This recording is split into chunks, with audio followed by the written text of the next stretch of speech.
J'aimerais en profiter aussi pour saluer beaucoup de personnes qui sont là, qui nous soutiennent. Alors j'aimerais dire un gros bonjour à José Corville, conseiller de Villeray. Bonjour. Et j'aimerais dire aussi bonjour à Muriel Baron, attachée de presse pour Madame Madoua Nikakadet. Et bien entendu, notre consul, Leslie, bonjour. Bonjour. Alors, nous allons enchaîner avec un mot de la présidente fondatrice de Les Anges de l'Espoir, qui travaille d'arrache-pied. Hier, il était 11 heures, on se parlait encore au téléphone afin justement de bien planifier cette journée. Alors, j'aimerais une bonne main d'applaudissements, s'il vous plaît, pour Marie-Ange Jeudi.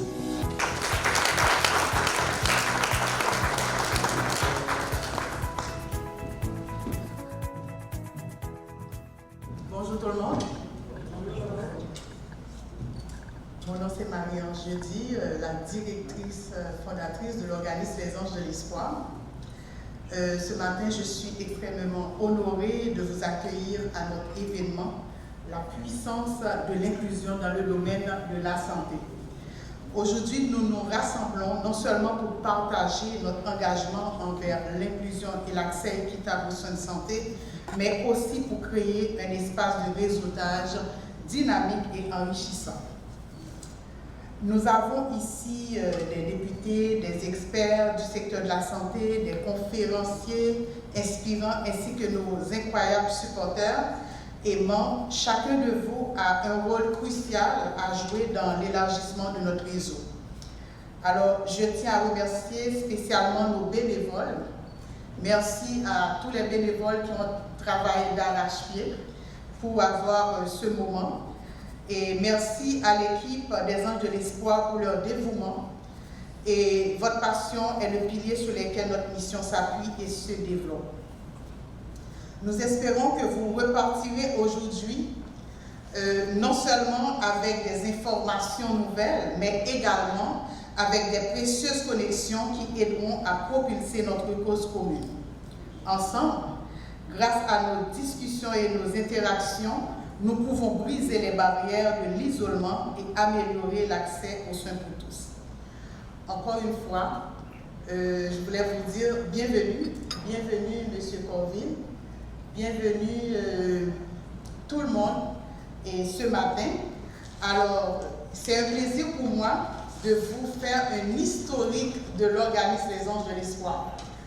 Il y a beaucoup de personnes d'entre vous qui sans doute demandent qu'est-ce que Les Anges de l'Espoir fait. Alors, beaucoup de personnes entendent parler de Marie-Ange, Les Anges de l'Espoir, on entend les femmes violentées, vous entendez les médecins, les professionnels de la santé. Alors, vous savez, la force de la détermination et l'amour des autres peuvent changer le monde. Nous laissons cette terre un jour ou l'autre, mais rien de plus beau que de laisser notre trace positive. En ce moment même, je vous invite à découvrir une histoire qui incarne ce principe, celle des Anges de l'Espoir. Alors, tout a commencé en 2013. En 2013, une vision est née dans le cœur de Marie-Ange, de celle qui est avec vous aujourd'hui. J'avais rêvé d'une communauté où personne ne se sentirait isolé, où on l'aiderait, qu'on pouvait aider chaque personne.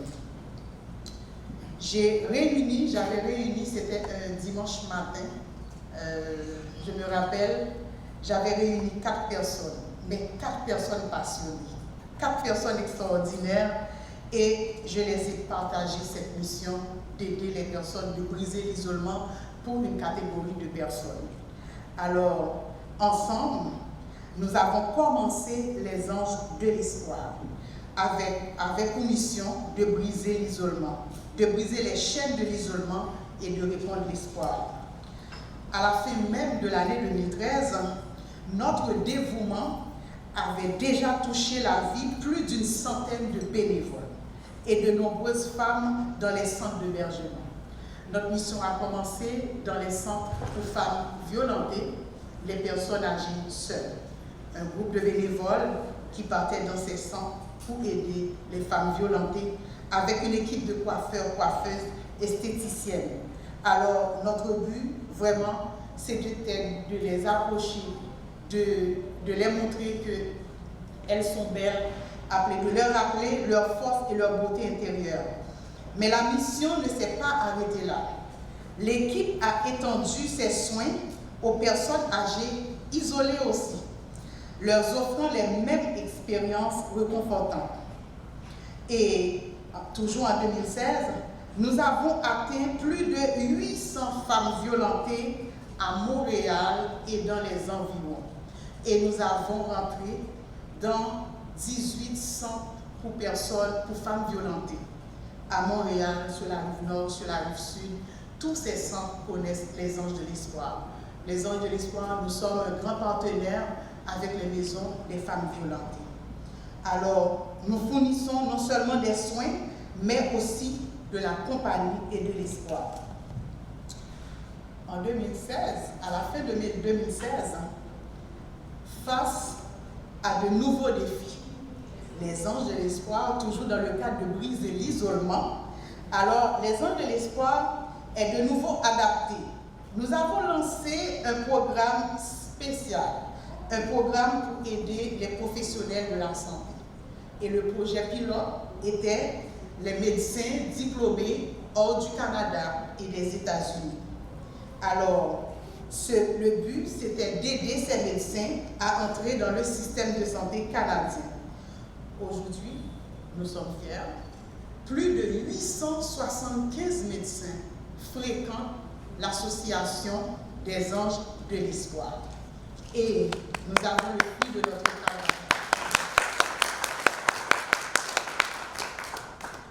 Plus de 133 médecins sont déjà entrés dans le système. Ça encore, vraiment, c'est le fruit de notre travail. Je pense que c'est là qu'on voulait en venir. C'est de voir le fruit de notre travail. Et plusieurs d'autres sont en externat, d'autres en résidence. Et ceux qui sont en cours de préparer ces examens, nous savons vraiment avec un cœur, vraiment avec eux, nous savons que vous allez tous rentrer dans le système. Nous travaillons très fort pour ça. Alors, sans compter, à part de ce travail que nous faisons, il faut dire aussi que les Anges de l'Espoir comptent plusieurs autres programmes. Les programmes sur les conférences sur la santé mentale. Nous travaillons avec les autres organismes. Il faut dire que surtout les médecins, ce n'était pas seulement les programmes, mais les accompagner pour avoir leur licence, mais aussi nous avons aidé ces médecins le côté psychologique. Alors, cette association, en 2022, a franchi encore une autre étape. On franchit des étapes. Cette clinique offre des soins médicaux et paramédicaux aux personnes à statut précaire, aux étudiants sans couverture médicale et aux nouveaux arrivants. Nous fournissons des services essentiels tels que la physiothérapie, la prise de sang et la gestion de plaies. Mais notre travail n'est pas terminé. Nous aspirons à avoir un jour un hôpital. Qui est avec nous aujourd'hui de voir que nous ayons un hôpital avec tout ce qu'on fait. Alors nous aimerions que les Anges de l'Espoir, un jour qu'on a cette plateforme, un centre de santé que nous avons en point. Alors pour continuer à briser l'isolement et offrir ces soins de santé et de donner à ceux qui ont le plus besoin, nous avons besoin de vous.